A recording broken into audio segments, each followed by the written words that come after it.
दोस्तों प्रीलिम्स 2024 बिल्कुल नज़दीक आ चुका है। तो ऐसे में एक हमेशा दिमाग में सवाल उठता रहता है कि कोई इम्पॉर्टेंट टॉपिक्स हमें पता पड़ जाए जिसके चलते कि हम मिनिमम एफर्ट्स में मैक्सिमम आउटपुट ले सके।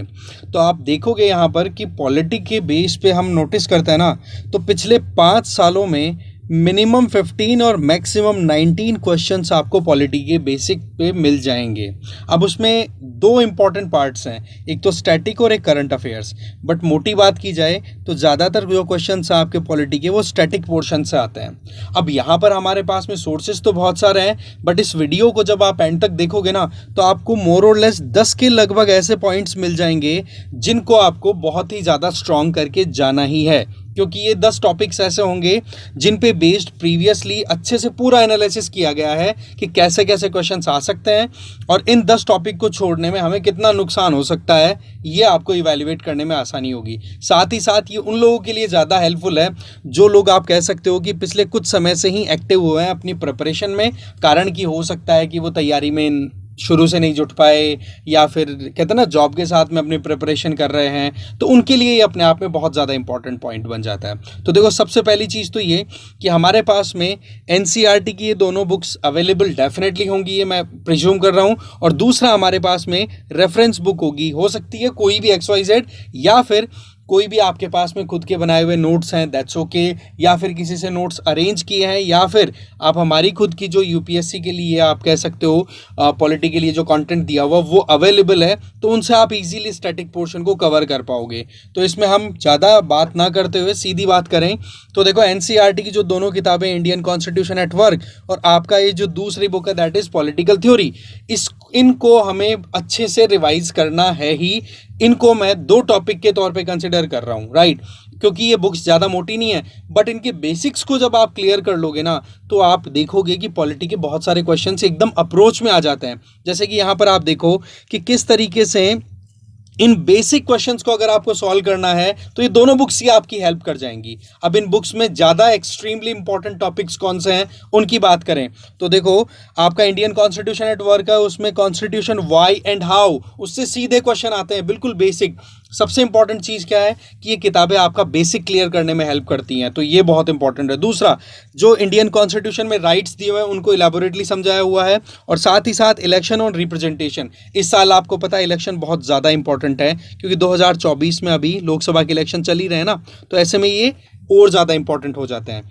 इसके अलावा आप जो इस बुक का लास्ट चैप्टर है that is philosophy of the constitution, इससे सीधे क्वेश्चन आते हैं, ठीक है, तो ये आपको कर ही लेना है। इसके अलावा जो एग्जीक्यूटिव, लेजिस्लेचर और जुडिशरी है, इन पे भी आपको एक बार नज़र डाल ही देनी है। कारण क्या है कि जो हमारी रेफरेंस बुक है या जो हमारा, जो आप कह सकते हो ना, जो हमारे नोट्स हम कहीं से अरेंज करते हैं, उनके अंदर आप इनको डिटेल में पढ़ पाते हो तीनों टॉपिक्स को, तो इनका बेसिक एक बार क्लियर होना बहुत ज़्यादा ज़रूरी है। एक चीज़ ध्यान रखना कि यहाँ पर जो हम टॉपिक पिक कर रहे हैं, इन्हीं से टॉपिक से कनेक्टेड आपको रेफरेंस बुक से या आपके खुद के जो एक प्रॉपर एक ना थॉरो स्टडी जो करनी है वो उनसे भी कर लेनी है। मोर और लेस इन्हीं टॉपिक्स में से निकलेंगे वो भी, तो ऐसे में ये आपके लिए इंपॉर्टेंट हो जाते हैं। और पॉलिटिकल थ्योरी वाली जो बुक है ना, उसमें फ्रीडम, इक्वालिटी और राइट्स, ये 3 चैप्टर्स हैं। इन तीनों चैप्टर्स को आपको बहुत अच्छे से समझ करके और पढ़ लेना है। इसके लिए आपको ज़्यादा कुछ नहीं करना है, केवल पढ़ना है, और उसमें एकदम इलेबोरेटली समझाया हुआ 11वीं 12वीं का बच्चा समझ सकता है। अब आप तो ग्रेजुएशन कर चुके हो या कर रहे हो, उसके साथ में एग्जाम दे रहे हो, तो आपको ज़्यादा प्रॉब्लम नहीं आनी चाहिए इसमें। इसके अलावा सोशल जस्टिस और सिटीजनशिप पर भी एक बार नज़र डाल लेना। सिटीजनशिप आपको पता है कितना ज़्यादा न्यूज़ में रहता है, तो उस पॉइंट ऑफ व्यू से ये भी इंपॉर्टेंट है।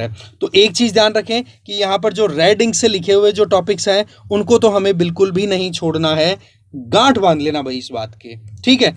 फिर आ जाओ आप, हम रेफरेंस बुक या स्टैंडर्ड टॉपिक्स की बात करें तो प्रीएम्बल और हिस्टोरिकल अंडरपिनिंग ऑफ कॉन्स्टिट्यूशन बहुत ज़्यादा इंपॉर्टेंट है। प्रीएम्बल पे स्ट्रेट क्वेश्चन है, line to line, word to word रट लेना, और उन वर्ड्स के मतलब क्या है वो भी आपको पता होना चाहिए जो भी प्रीएम्बल में प्रिंटेड है। इसके अलावा हिस्टोरिकल अंडरपिनिंग में कि कॉन्स्टिट्यूशन का बनना कैसा हुआ था, मेकिंग ऑफ कॉन्स्टिट्यूशन, ठीक है। हिस्टोरिकल बैकग्राउंड कि हाँ भाई कौन कौन से ब्रिटिश लॉज हैं जिनके आधार पर आज हमारा कॉन्स्टिट्यूशन डेवलप हुआ है, वो डेवलपमेंटल प्रोसेस, वो सारी चीज़ें इस पर्टिकुलर थीम के अंडर आ जाती है। तो ये अपने आप में बहुत ज़्यादा इंपॉर्टेंट थीम है। इसमें स्ट्रेट और कई बार बेसिक सेंस के क्वेश्चन आ जाते हैं जिनको हमें बिल्कुल भी गलत नहीं करना है। 2019, 20, 23 इनमें लगातार सवाल आए हुए हैं, तो ये टॉपिक बहुत ज़्यादा इंपॉर्टेंट है।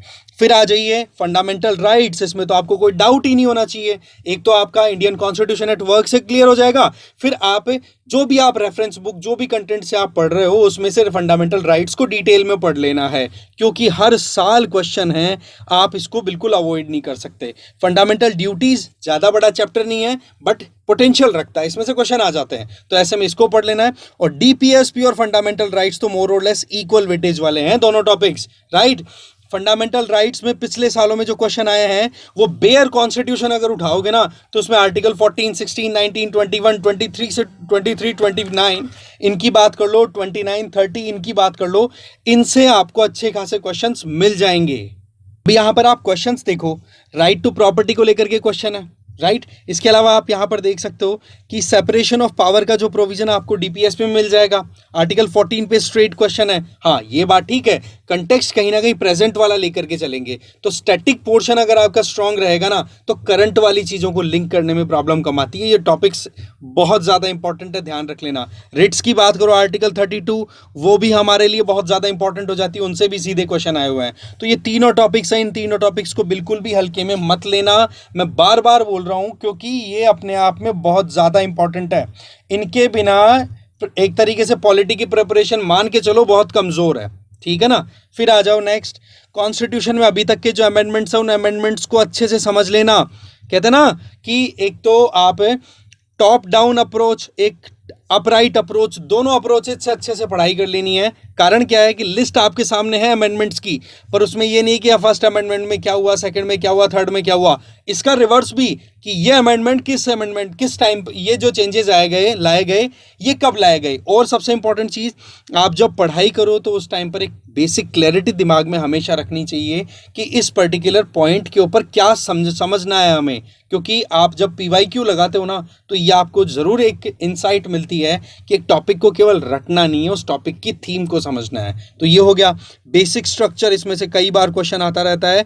और आप देख सकते हो यहाँ पर बेसिक स्ट्रक्चर और जुडिशियल रिव्यू दोनों को एक साथ कंबाइन किया है। तो ये कुछ थीम्स है जिनको कंबाइन करके भी यूपीएससी क्वेश्चन पूछ लिया करती है। तो बेसिक स्ट्रक्चर भी बिल्कुल नहीं छोड़नी है। एकदम छोटे छोटे टॉपिक्स हैं, ज़्यादा बड़े नहीं है, बट ये बहुत ज़्यादा पोटेंशियल रखते हैं।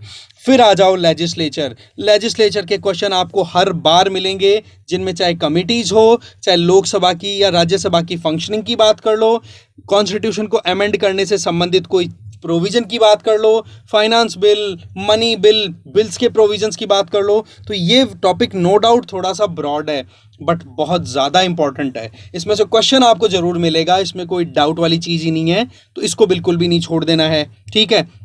अब आप देख सकते हो कि यहाँ पर कॉन्स्टिट्यूशन अमेंडमेंट से रिलेटेड या इमरजेंसी से या नो कॉन्फिडेंस प्रोविजन से रिलेटेड यहाँ पर क्वेश्चन है, राज्यसभा, लोकसभा, फाइनेंस बिल, इनसे सीधे क्वेश्चंस हैं। तो ये चीज़ें बहुत ज़्यादा इंपॉर्टेंट हो जाती है। इस पॉइंट ऑफ व्यू से लेजिस्लेचर हमारे लिए इंपॉर्टेंट है। चलिए फिर जुडिशरी में हाई कोर्ट और सुप्रीम कोर्ट्स की जो पावर है, high courts and supreme court की जो पावर्स हैं, उनके बारे में क्वेश्चन आता रहता है।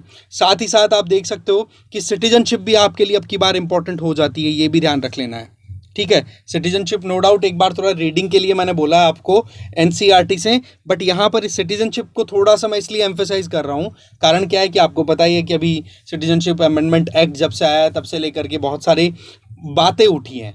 बट इसको आप थोड़ा सा लाइट नोट पे ले जा सकते हो, बट हाँ फिर भी एक बार नज़र ज़रूर डाल देना।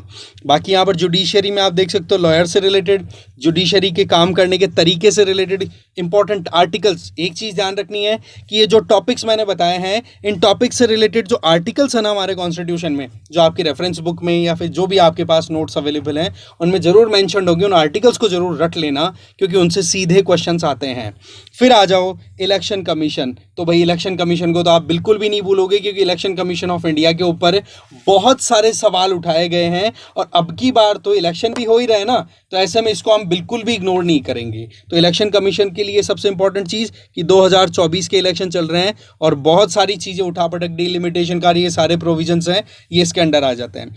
ठीक है, फिर आ जाओ आप गवर्नर के रोल पे। आपको पता है स्टेट सेंटर रिलेशन की अगर बात करें, ठीक है, तो उसमें गवर्नर को सेंट्रल गवर्नमेंट का कोई एजेंट बोल देता है, कोई क्या बोल देता है, तो उस पॉइंट ऑफ व्यू से गवर्नर बहुत ज़्यादा इंपॉर्टेंट है एक कंट्रोवर्शियल बॉडी के तौर पे। साथ ही साथ डिफरेंट कमीशंस की क्या रिकमेंडेशंस आई हुई हैं गवर्नर के रोल को लेकर के, तो उन रिकमेंडेशंस को भी थोड़ा ध्यान से देख लेना भाई, उन पे भी क्वेश्चन आता है। फिर आप देख लोगे एग्जीक्यूटिव्स के बारे में थोड़ा सा। एग्जीक्यूटिव में मेनली आपको देखना है यूनियन एग्जीक्यूटिव, ठीक है, जिसमें आपके जो मिनिस्टर्स हैं उनकी डेजिग्नेशन की बात हम कर सकते हैं। ठीक है, गवर्नमेंट किस तरीके से फॉर्म होती है, गवर्नमेंट का काम करने का तरीका, वो सारी चीज़ें आपको यहाँ पर अच्छे से कवर कर लेनी है। तो मोटी मोटी बात करें तो ये कुछ आपके 10 के लगभग इंपॉर्टेंट टॉपिक्स हमने यहाँ पर देखे हैं और इन टॉपिक्स में बहुत ज़्यादा ग्रेविटी है, इस चीज़ को बिल्कुल भी लाइट ना लें। ठीक है, तो ये आपकी तैयारी के लिए एक अच्छा बूस्ट हो सकता है। ठीक है, चलिए तैयारी पे लग जाइए। इस वीडियो को देखने के लिए थैंक यू वेरी मच।